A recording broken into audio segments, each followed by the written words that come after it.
Sa ibang balita, maaari nang maranasan ng mga turistang may layover sa Pilipinas ang kultura at world-class na serbisyong medikal sa inilunsad na transit tours at medical concierge ng Department of Tourism sa arrival area ng Ninoy Aquino International Airport Terminal 3.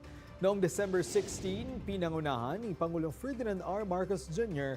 kasama si First Lady Liza Araneta Marcos at DOT Secretary Cristina Garcia Frasco ang paglulunsad ng transit tours at medical concierge.